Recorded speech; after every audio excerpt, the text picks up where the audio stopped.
Hello, আসসালামু আলাইকুম। তো আজ আমরা চলে এসেছি লিফ লাউঞ্জ। তো এটা মাওয়া রোডে অবস্থিত। আর দেখতে না খুবই সুন্দর, খুবই এনভায়রনমেন্টটা না খুবই ভালো লাগছে আমাদের। ওদের ডেকোরেশন, ওদের গাছ দিয়ে এবং ওদের পানির ফোয়ারা সব কিছু না মিলে তার সাথে একটা সফট মিউজিক খুবই ভালো লাগছে।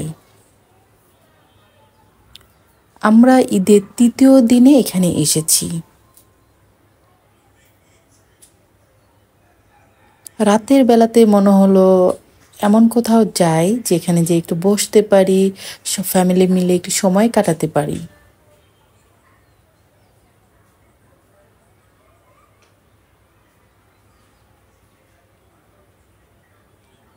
তো ভিতরে এসে আমরা এখানে মাছ দেখছিলাম।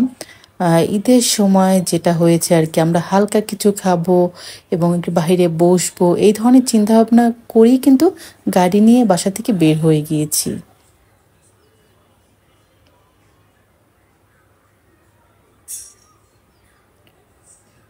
বাট এখানে এসে দেখি মানুষের মাথার মাথা এত মানুষ,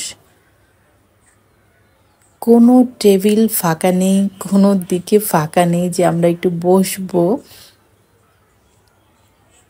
আর এখানে টেবিল পেতে হলে যেটা মনে হলো যে একটা টেবিলের জন্য বসে থাকতে হবে না হলেও 20 থেকে 30 মিনিটস।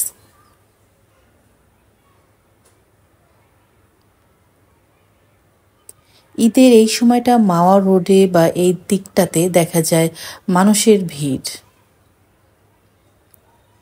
সবাই পরিবার নিয়ে কিন্তু এরকম বাইরে ঘুরতে আসে। তো আমরা এখানে এসে বসার কোনো স্পেস পাচ্ছিলাম না এবং এত লোক দেখে না এখানে না ভালো লাগছিল না। এনভায়রনমেন্টটা খুব সুন্দর, বাট কোথায় বসবো বা এখানে বসবো না অন্য কোথাও চলে যাব সেটাই না আমরা ভাবছিলাম।